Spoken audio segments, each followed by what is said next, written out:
The twin moons of Arenthia cast an ethereal glow over the diplomatic gardens. Silver-tinged flowers swayed in the gentle evening breeze, their bioluminescent petals pulsating softly like heartbeats. Marble statues of ancient Arinthian war heroes loomed over immaculately trimmed hedge mazes, their stern expressions a reminder of the planet's tumultuous history. Fountains sprayed water in elaborate patterns, each droplet catching moonlight and shattering it into prismatic fragments. Ambassador Liam Callis of Earth adjusted his formal attire uncomfortably.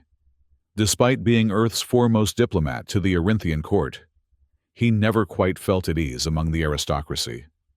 The tight collar of his midnight blue dress uniform felt like it was slowly choking him, a fitting metaphor for how he felt about the entire diplomatic process on this world. "You look like you'd rather face an execution squad than another hour of small talk," a husky, accented voice said from behind him. Liam turned to find Olivia watching him with those unsettling amber eyes that seemed to glow from within. The Beastwoman stood nearly a foot taller than him, her powerful frame encased in the crimson battle armor that had seen better days. Unlike the polished regalia of the court guards, her gear bore the scratches and dents of actual combat. A ceremonial blade hung at her hip, though Liam knew she had at least 3 other weapons concealed on her person.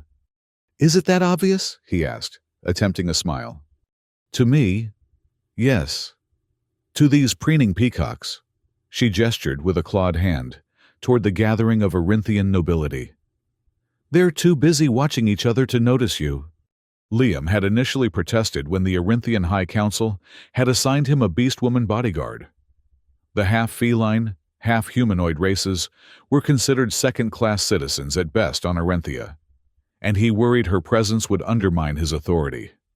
But after 3 assassination attempts in as many months, he'd come to appreciate Olivia's vigilance and combat prowess. What had begun as a reluctant partnership had evolved into something approaching mutual respect. "Should we circulate?" Liam asked, nodding toward the main gathering where delegates from 12 star systems mingled. "The peace treaty signing is tomorrow. I should make an appearance." Olivia's ears, covered in short golden fur that matched the patches visible on her neck and hands, twitched slightly. "Something feels wrong tonight," she said, her voice dropping to a near whisper. "The guard rotations are off pattern." "That could be due to the extra security for the summit," Liam suggested, though he'd learned to trust Olivia's instincts. "Perhaps," she conceded, but her posture remained tense as they moved toward the central courtyard. The diplomatic summit on Arenthia represented the culmination of 3 years of Liam's work.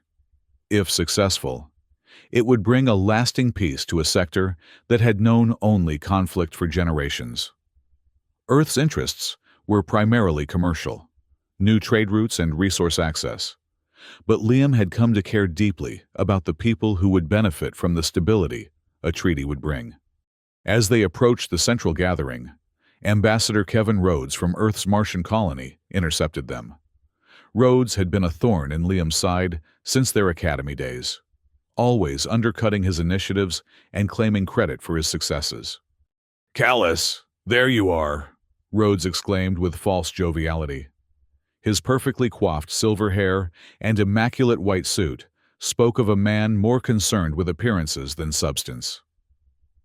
"The Arinthian High General was just asking about you. Shall we join him by the Eastern Fountain?" Liam felt Olivia stiffen beside him. He glanced at her questioningly, but her expression remained neutral, her eyes scanning the crowd with increased intensity. "Of course," Liam replied smoothly. "Lead the way." As they followed Rhodes through the crowded garden, Liam noted how the Arinthian nobles subtly shifted away from Olivia, their disdain for beast folk barely concealed behind polite masks. She ignored them, her focus entirely on their surroundings. They approached a magnificent fountain, carved from a single piece of luminescent crystal. Atop it stood a statue of the first Arinthian empress, water flowing from her outstretched hands into a pool below. Beside it waited General Lon Vithan, the highest-ranking military officer in the Arinthian Empire, and a key signatory to tomorrow's treaty. Vithan cut an imposing figure, tall, even for an Arinthian, with the distinctive pale blue skin of his species stretched taut over sharp, angular features. 4 small horns protruded from his forehead, adorned with ceremonial gold caps that matched the insignias on his formal military attire. Ambassador Callus. Vithan inclined his head slightly. We were beginning to think you'd abandoned the festivities. Just taking in the beauty of your world, General. Liam replied diplomatically. The gardens are particularly stunning under the twin moons. Indeed. Vithan's thin lips curved into what might have been a smile. We Arinthians believe that beauty masks necessary truths. The most poisonous flowers are often the most exquisite. Something in his tone made the hair on the back of Liam's neck stand on end. He noticed Rhodes checking his timepiece with unusual frequency, and how the crowd seemed to have thinned around the fountain area. Suddenly, Olivia's powerful arm wrapped around his waist. Before Liam could protest, she had lifted him bodily from the ground. "What are you—" he began. "Trust me," she growled, and with a powerful twist, she hurled him backward into the fountain pool. As Liam hit the water, a deafening explosion ripped through the exact spot where he had been standing. The concussive force sent water spraying upward in a massive geyser, temporarily shielding him from the worst of the blast. His ears rang as he struggled to orient himself in the churning water. Through the chaos, he saw Olivia already moving, her ceremonial blade drawn and glinting in the firelight from the explosion. She deflected an energy blast, aimed at Liam, the shot dissipating against her blade's energy-dampening edge. "Move!" she shouted, reaching into the fountain to drag him out by his collar. "We need to go! Now!" Dripping wet and disoriented, Liam stumbled after her as she cut a path away from the fountain. Screams filled the air as diplomats and nobles fled in panic. Through the smoke, he caught a glimpse of Rhodes disappearing through a side entrance, and Vithan barking orders to security forces, who were converging on their position. "They're trying to kill me," Liam gasped as realization dawned. "The treaty." "Talk later," Olivia growled, pulling him behind a toppled statue for momentary cover. "Run now!" The once pristine gardens had transformed into a battlefield. Decorative lights flickered and died, plunging sections into darkness broken only by emergency beacons and the fires spreading from the explosion site. Security drones buzzed overhead, their targeting systems sweeping the grounds. "This way," Olivia urged, guiding him toward a maintenance access point, partially hidden behind a flowering hedge. Her claws made short work of the electronic lock, and she shoved him through the opening before following and sealing it behind them. They found themselves in a narrow utility corridor, dimly lit by emergency strips along the floor. The distant wail of alarms penetrated even here, but it was muffled enough that they could hear each other without shouting. "You knew," Liam accused, still catching his breath. "You sensed something was wrong." "I didn't know specifics," Olivia replied, checking her weapons. "But Rhodes has been acting strange all day, and the guard rotations changed without notification. In my experience, that's never coincidence." "You saved my life." The realization hit him with full force. "If you hadn't thrown me into that fountain, you'd be scattered across the garden in pieces too small to identify," she finished bluntly. "Which I suspect was the point. An Earth ambassador assassinated on Arinthian soil on the eve of a peace treaty. It would have reignited the war instantly." Liam's mind raced through the implications. Rhodes and Vithan are working together. But why? Rhodes represents Earth interests, just as I do. "Different Earth interests," Olivia corrected, beginning to move down the corridor with her weapon drawn. "Not everyone back home wants peace. War is profitable for some." They moved quickly through the maintenance tunnels, Olivia seemingly navigating by instinct. Liam had studied the official palace layouts extensively before his posting, but these passageways weren't on any public schematics. "How do you know your way around here?" he asked as they descended a spiral staircase. Olivia's expression darkened. Before I was assigned to your detail, I served in less diplomatic capacities. My kind are useful when deniable operations are required. You were a spy? Liam asked, surprised. Sometimes. Other times. I was what you might call a surgical instrument. The Arinthian aristocracy doesn't notice beast folk unless we're serving them. Makes us ideal for gathering intelligence. They emerged into a broader tunnel, its architecture more ancient than the modern palace above. Moisture dripped from stone ceilings, and the air carried the musty scent of centuries. These are the old catacombs, Olivia explained. Built before the current palace, they connect to the ancient archives, our best chance at finding proof of what Rhodes and Vithan are planning. Proof? Liam questioned.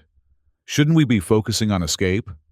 Olivia stopped and turned to him, her amber eyes intense in the dim light.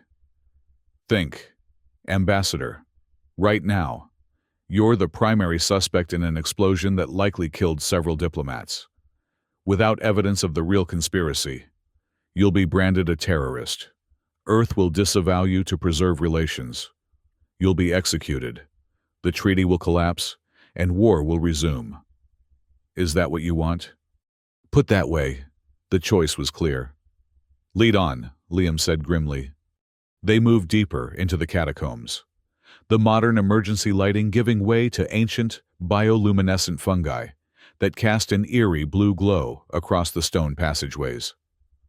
Occasionally, they passed alcoves containing the mummified remains of ancient Arinthian nobility, their desiccated forms still adorned with ceremonial jewelry and weapons. Charming burial customs, Liam muttered, trying to mask his unease. They believed death was merely a transition to another court, Olivia replied without slowing. The bodies remain here while their spirits serve in the celestial palace of their gods. You know a lot about Arinthian culture for someone they treat as a second-class citizen. Know your enemy, she said simply, then held up a hand for silence. Ahead, voices echoed through the passageway. Olivia pulled Liam into an alcove, pressing them both into the shadows, behind an ancient sarcophagus. Moments later, a patrol of palace guards marched past, their ceremonial armor replaced with tactical gear and weapons primed. They're searching the old sections, one guard said to another as they passed. Rhodes believes the ambassador might try to access the archives. Once they had passed, Olivia's expression grew concerned. Rhodes knows these tunnels. That complicates matters. How much further to the archives? Liam asked. Not far, but we'll need to be careful. If they've alerted the archive sentinels. They proceeded with greater caution, Olivia constantly checking for signs of patrols or surveillance. Twice more they had to hide as search parties passed, each time coming closer to discovery. Finally, they reached a massive bronze door inscribed with ancient Arinthian script. Unlike the rest of the catacombs, this entrance showed signs of modern security. A subtle force field shimmered across its surface, and scanning nodes were embedded in the surrounding stonework. The Archive of Whispered Truths. Olivia translated the inscription. Every secret communication, every classified document, every confidential treaty the Arinthian Empire has ever created is stored here in some form. How do we get past the security? Liam asked, eyeing the formidable door. In response, Olivia removed a small device from a compartment in her armor and attached it to the scanner. Standard diplomatic security bypass. Your authorization codes, combined with a few enhancements I've added. The scanner pulsed red briefly before switching to green. The force field dissipated with a soft hum, and the massive door began to swing inward on silent hinges. Remind me to ask about those enhancements when we're not running for our lives, Liam muttered as they slipped inside. The archive was a vast circular chamber with a domed ceiling that seemed to capture and amplify the bioluminescence from special fungi cultivated along its edges. The center was dominated by a crystalline pillar that pulsed with internal light, The main data core. Around it, in concentric circles, stood row upon row of ancient manuscript shelves interspersed with modern data terminals. "Where do we even start?" Liam asked, overwhelmed by the sheer volume of information surrounding them. "Recent communications first," Olivia decided, moving toward a terminal near the central pillar. "If Rhodes and Vithan have been planning this, there will be records of their interactions." She activated the terminal with a series of quick commands, her clawed fingers dancing across the interface with surprising dexterity. Liam watched in amazement as she bypassed security protocols with practiced ease. "Your talents continue to surprise me," he remarked. "Information extraction was my specialty before I was reassigned to protection detail," she explained, without looking up. "When you're considered little more than an animal, people tend to speak freely in your presence. I learned to make use of that." The terminal displayed a complex web of communications, too vast to search manually. Olivia entered specific parameters, narrowing the field to exchanges between Vithan's office and Earth's diplomatic corps over the past 3 months. "There," Liam pointed at a recurring encrypted channel. "That signature doesn't match standard Earth diplomatic protocols." Olivia nodded and focused on that channel, applying decryption algorithms from her device. Fragments of messages began to appear. "Asset in place. Summit security. Redirected resources as requested. Confirmation of payment received. Explosives untraceable. Blame will fall on Callus. Evidence planted. War inevitable. Weapons contracts ready. Mineral rights secured upon resumption of hostilities." Liam felt sick as he read. They were planning this all along. The treaty was never meant to be signed. "Rhodes has been working for military contractors," Olivia added, scanning another message thread. "They stand to make billions if the conflict resumes. And Vithan. It seems he's been promised control of 3 disputed border systems once the new war legitimizes Arinthian expansion." "We need to copy this data," Liam said urgently. "Get it to people we can trust back on Earth and in the Arinthian civilian government." As Olivia worked to extract the files, a soft chime echoed through the chamber. Red warning lights began to pulse along the walls. "Security breach detected," announced an automated voice. "Archive lockdown initiated. Sentinel units activated." From recessed compartments around the archive's perimeter, spherical security drones emerged, their surfaces covered with scanning apparatus and weapons ports. They hovered silently for a moment before their sensors locked onto the intruders. "How close are you to getting that data?" Liam asked, backing toward Olivia as the drones began to converge. 30 seconds, she replied, continuing to work as the first drone fired a warning shot that scorched the floor near their feet. "Unauthorized presence detected," the drone announced. "Surrender immediately, or lethal force will be authorized." "Keep working," Liam said, grabbing an ornamental staff from a nearby display and moving to intercept the approaching drones.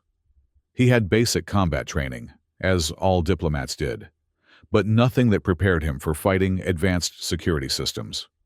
Nevertheless, he swung the staff at the nearest drone, connecting with enough force to send it spinning away momentarily. Another fired a stun net that he barely dodged, the crackling energy mesh deploying against a bookshelf instead. "Got it," Olivia announced, pocketing a data crystal and drawing her blade in one fluid motion. "We need to move, now." She leaped into action, her movements a blur as she slashed through two drones with precision strikes, severing their key components.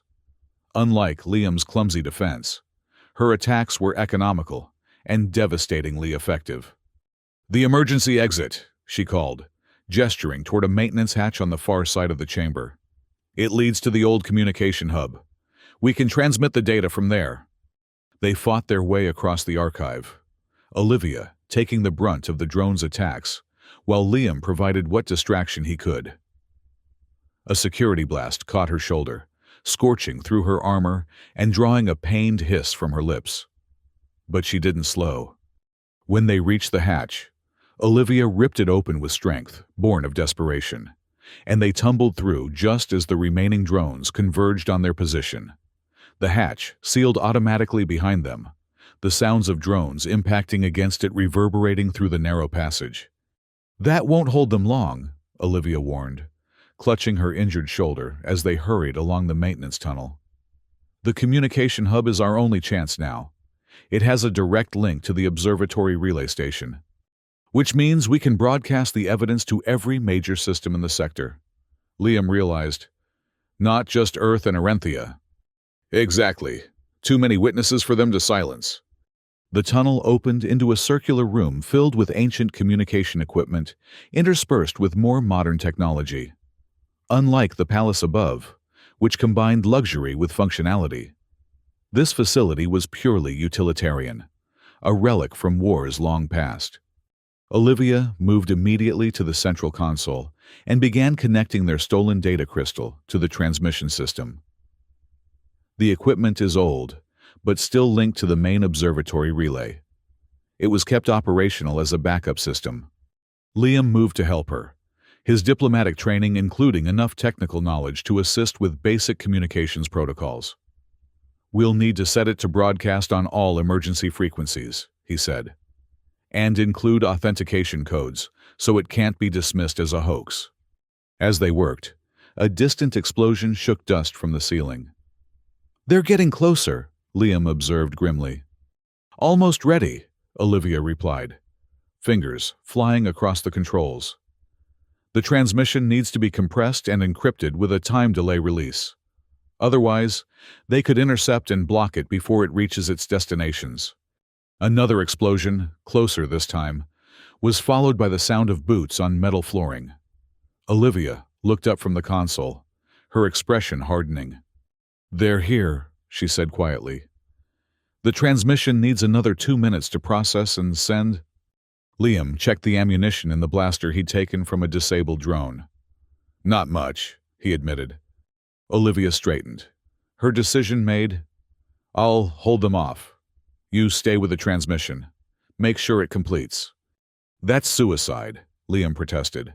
"There have to be at least a dozen of them."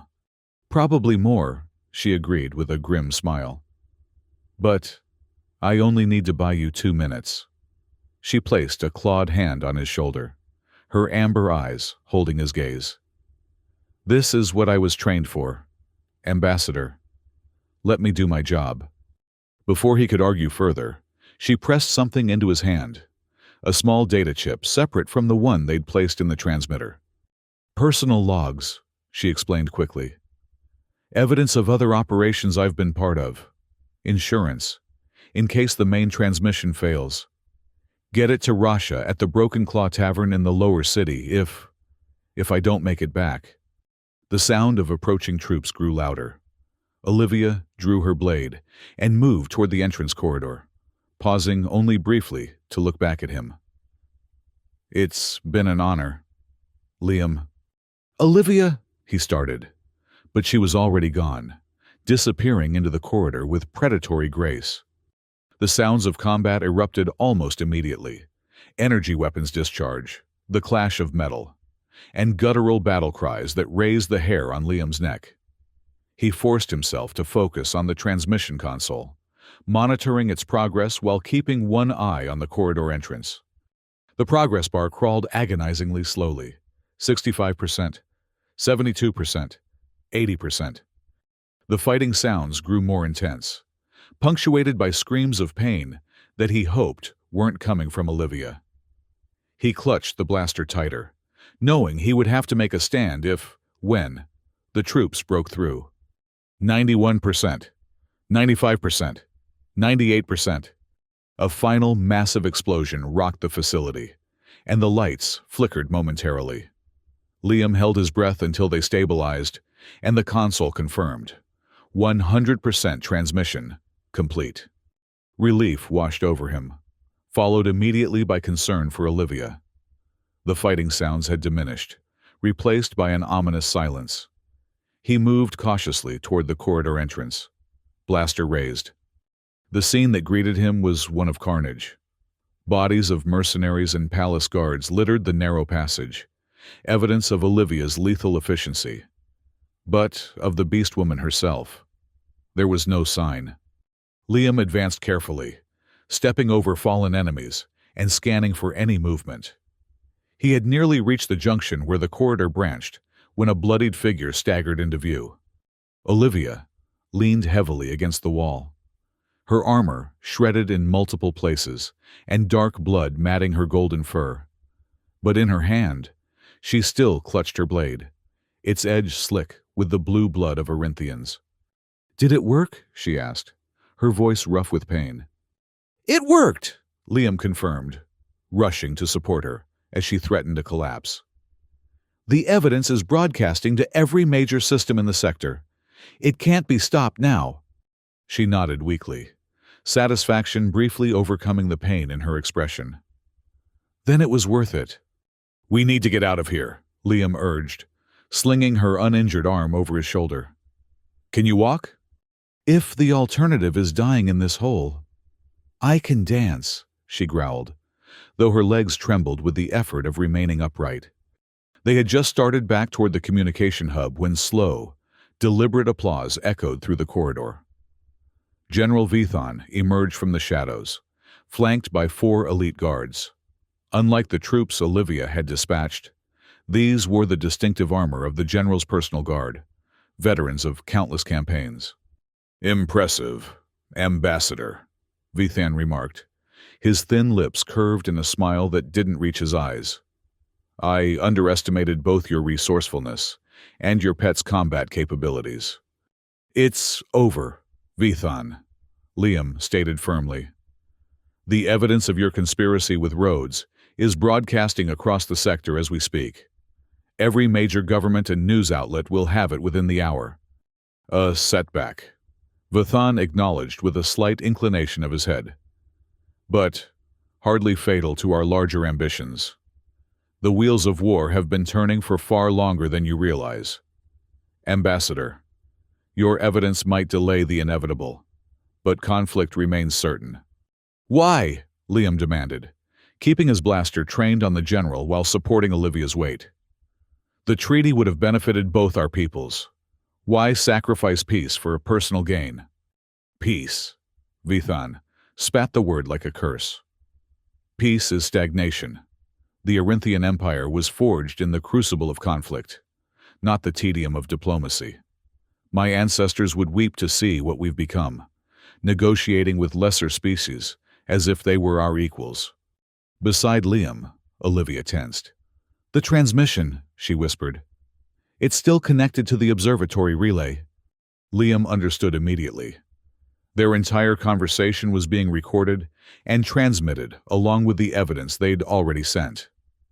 Vithon was unknowingly condemning himself with every word. "And Rhodes?" Liam asked, deliberately keeping the general talking. "What does Earth gain from renewed conflict?" Vithon laughed, a cold sound, devoid of humor. "Rhodes represents certain Earth interests that profit tremendously from war. Weapon manufacturers, private military contractors, resource exploitation firms. They've promised him a governorship of one of the disputed colonies once Earth's military reluctantly occupies them in response to Arinthian aggression." "You'd sacrifice millions of lives for power and profit," Liam said, disgust evident in his voice. "Such is the nature of empire," Vithon replied dismissively. "Now, I'm afraid our conversation must conclude. While your transmission is inconvenient, your deaths will still serve a purpose. 2 terrorists, caught and killed after their desperate attack.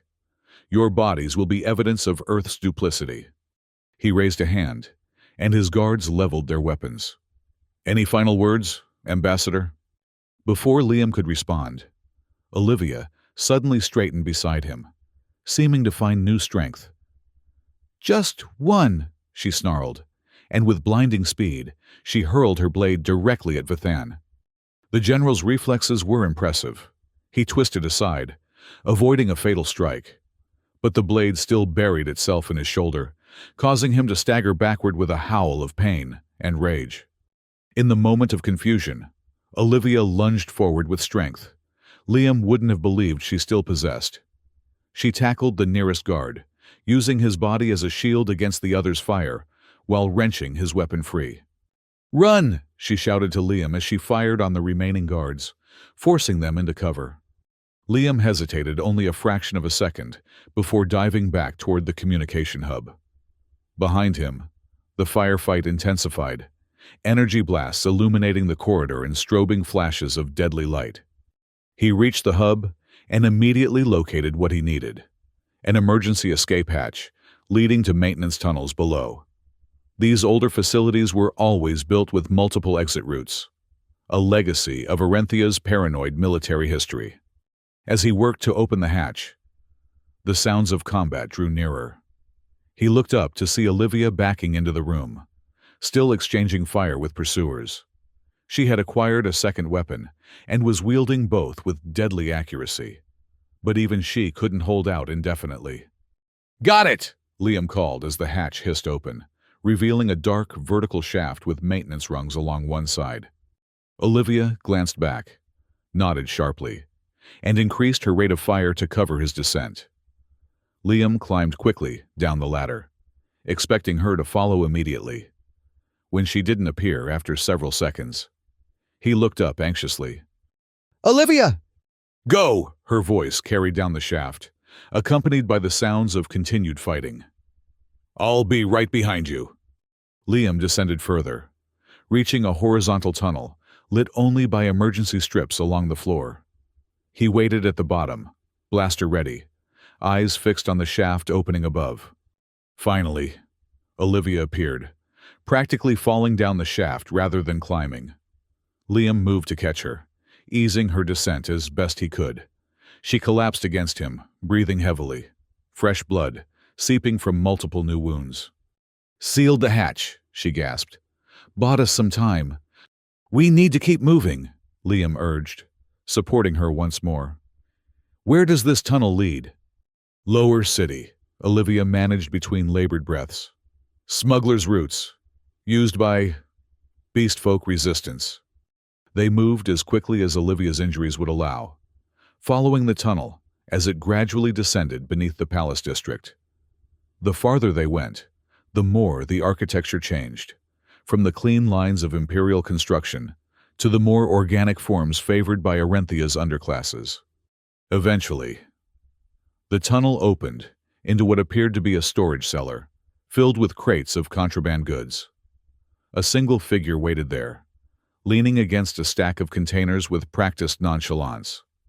The woman, another beast folk, but with reptilian features rather than feline, straightened as they emerged. "Cutting it close. Liv," she remarked. Then noticed Olivia's condition. "Shit. You look worse than that time on Deneb Fo." "Feels worse," Olivia admitted. "Rasha, this is Ambassador Callus. We need extraction, off-world." Rasha's slit-pupiled eyes widened slightly as she recognized Liam. "The bomber. Half the planet's security forces are looking for you. Ambassador." "He's not the bomber," Olivia corrected sharply. "We have proof. It's already broadcasting." Rasha nodded, accepting this without further question. "My ship's docked at the service port. Officially. I'm running medical supplies to the outer colonies. Unofficially." She gestured to the contraband surrounding them. "I can get you both off-world, but it'll be tight. Security's been tripled at all spaceports." "Can you manage it?" Liam asked. Rasha grinned, revealing pointed teeth. "Ambassador, smuggling is what I do. Smuggling people is just a matter of using bigger containers." She led them through a series of back alleys and service corridors, staying within the lower city, where beast folk were common enough that they didn't attract immediate attention. Olivia, now wearing a borrowed cloak to hide her distinctive armor and injuries, leaned heavily on Liam as they walked. "Why are you helping us?" Liam asked Rasha, as they paused to let a patrol pass at a distance. "Olivia and I served together," Rasha replied simply. "Before she went legitimate with diplomatic security. Besides, anyone who manages to piss off both Earth military contractors and the Arinthian High Command in one day is someone I want to buy a drink." They reached a small, dirty spaceport, primarily used for cargo shipments to Arenthia's mining colonies. Rasha's ship, a battered but well-maintained mid-range hauler, sat at a peripheral landing pad, partially obscured by larger vessels. "Wait here," Rasha instructed, leaving them concealed behind a stack of shipping containers while she approached the ship. She conversed briefly with the port authority, passing over what Liam suspected were bribes, before waving them forward. "Hurry," she hissed as they approached the ship's loading ramp. "I've paid off the local inspector, but his shift ends in 20 minutes. After that, no guarantees." They boarded quickly, Rasha helping Liam get Olivia to a small medical bay near the ship's center. "Get her stabilized," Rasha ordered, pressing a medkit into his hands. "I need to handle pre-flight and clearance." Left alone with Olivia, Liam worked to treat her wounds with the limited supplies available. His diplomatic training had included basic field medicine, enough to clean and seal the worst injuries and administer pain management. "You should have left me," Olivia murmured as he worked, her voice faint but clear. "Would have been simpler." "Not an option," Liam replied firmly, applying a healing patch to a particularly nasty energy burn on her side. "We started this together. We finish it together." A ghost of a smile touched her lips. "Diplomatic to the end." The ship's engines rumbled to life beneath them, and Rasha's voice came over the intercom. "Strap in, passengers. Departure approved, but I'm reading increased security activity citywide. Might be a bumpy exit." Liam secured Olivia to the medical berth and strapped himself into an adjacent seat just as the ship lifted off. Through a small viewport, he could see the spires of the Arinthian capital falling away beneath them, the twin moons hanging low on the horizon. The ascent was surprisingly smooth until an alarm blared through the ship. Rasha cursed colorfully over the intercom. "Military override just came through," she announced tensely. "They're ordering us to return to port for routine inspection." "Routine?" My scaly tail. "They know we're aboard," Liam realized. "Or suspect it," Rasha corrected. "Hold tight. Plan B isn't as comfortable."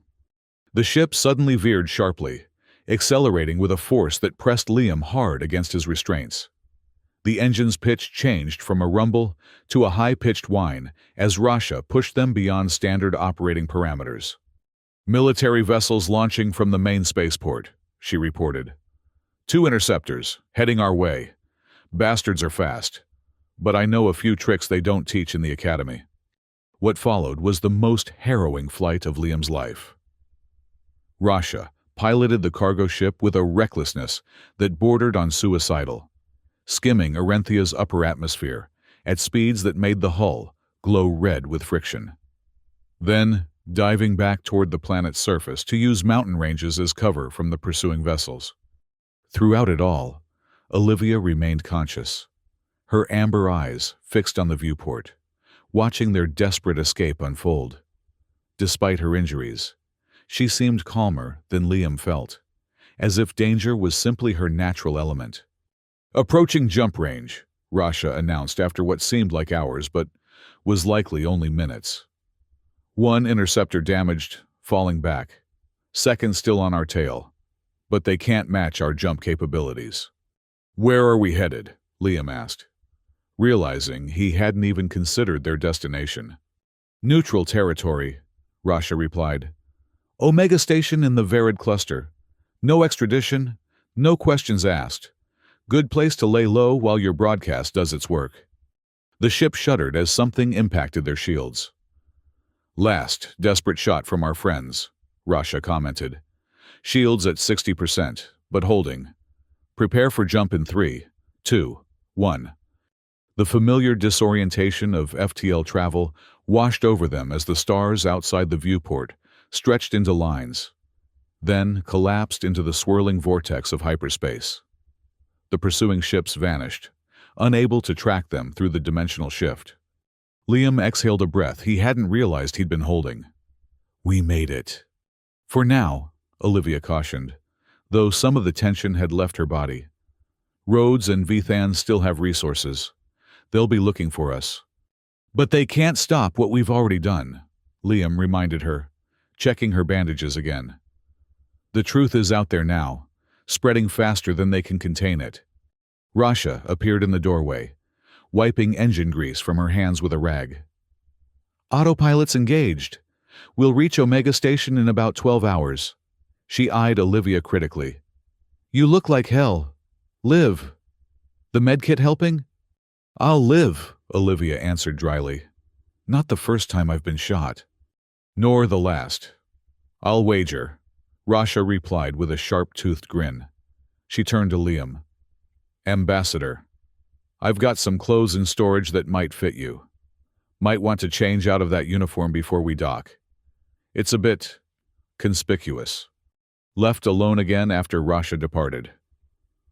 A comfortable silence fell between Liam and Olivia. The rhythm of hyperspace travel, a subtle vibration through the ship's structure, provided a soothing background to their thoughts. What happens now? Olivia finally asked, her voice steadier than before as the pain medications took effect. Liam considered the question. Best case. The evidence forces Rhodes' backers to abandon him. The Arinthian civilian government removes Vithon from power. The treaty proceeds under new negotiators. And us? That depends on how quickly the truth spreads, versus how effectively Rhodes and Vithan can spin their narrative. Liam sighed, running a hand through his disheveled hair. We might be fugitives for a while. Olivia's lips curved in a faint smile. You don't seem as disturbed by that prospect as I would expect from a career diplomat. Maybe I'm tired of carefully worded statements and political maneuvering, Liam admitted. 3 years I've worked on this treaty, navigating everyone's hidden agendas, and in the end, it was almost undone by simple greed. Not simple, Olivia corrected. Never simple. Power, prejudice, profit. They create complex webs. That's why they're so hard to fight. Liam studied her thoughtfully. Despite her injuries, despite everything they'd been through, there was a quiet strength to her that he'd come to admire deeply. When this is over, he said, what will you do? She seemed surprised by the question. I haven't thought that far ahead. Survival first, then... She trailed off, her expression contemplative. I've been fighting or running for most of my life. First as a mercenary, then as a covert operative, finally as security. Perhaps it's time for something different. Like what? A genuine smile spread across her face, transforming her usually stern features. I have no idea. That's rather appealing, actually. Rasha returned with a bundle of civilian clothes for Liam and fresh bandages for Olivia. Get some rest, both of you, she advised. Omega Station can be overwhelming if you're not prepared. Best face it with clear heads. After she left, Olivia's expression grew serious once more. Liam, she said, using his first name without the usual formal ambassador preceding it. Thank you for not leaving me behind. We're partners, he replied simply. That means something. She reached out, her clawed hand finding his and squeezing gently. Yes, she agreed quietly. It does. As the ship continued its journey through the dimensional shortcut of hyperspace, carrying them toward uncertain futures, Liam found himself strangely at peace. They had exposed a truth that might save millions of lives. They had survived against overwhelming odds, and whatever came next, they would face it together. Hours later, as Omega Station appeared on their viewport, a massive structure of interconnected modules orbiting a dwarf star, Olivia joined him at the observation window. She moved stiffly, her injuries still healing, but insisted on standing on her own. It's not as beautiful as the Arinthian gardens, Liam observed, looking at the utilitarian construction of the space station. Beauty can mask necessary truths. Olivia quoted Vithon's words from what seemed a lifetime ago. Perhaps ugly truth is preferable to beautiful lies. Speaking of truth, Liam said, turning to face her. There's something I've been meaning to ask you. In the archive, When you were fighting off those guards to buy me time, you said, "It's been an honor, Liam." Not ambassador, just Liam. A hint of color darkened the golden fur on her cheeks. Did I? The heat of battle, perhaps? Perhaps, he agreed, though his smile suggested he didn't believe it. Or perhaps there's another truth we've been avoiding. Before she could respond, Rasha's voice came over the intercom. Docking in 5 minutes. Prepare for arrival procedures. Olivia's expression turned serious. Whatever happens on that station, whatever comes next, we'll need to keep moving. Rhodes and Vithan will have contacts even here. I know, Liam acknowledged. But I'm tired of running from one crisis to the next, always looking over my shoulder, never taking time to... He hesitated, then continued more softly. To live. What are you suggesting? That after we make contact with allies who can help clear our names, after we've done everything possible to ensure the treaty survives, we stop running, find somewhere quiet, see what life looks like when it's not constantly in danger. Olivia studied him for a long moment, her amber eyes unreadable. Then, slowly, she smiled. Not the fierce battle grin he'd seen before, but something softer, more vulnerable. I'd like that, she said simply. The ship shuddered slightly, as docking clamps engaged. Ahead lay Omega Station with all its dangers and possibilities. Beyond that, an uncertain future. But as they prepared to disembark into the next chapter of their journey, one thing was clear. Whatever paths they walked from here, they would walk them together. The diplomat who had found his courage, and the warrior who had found her heart.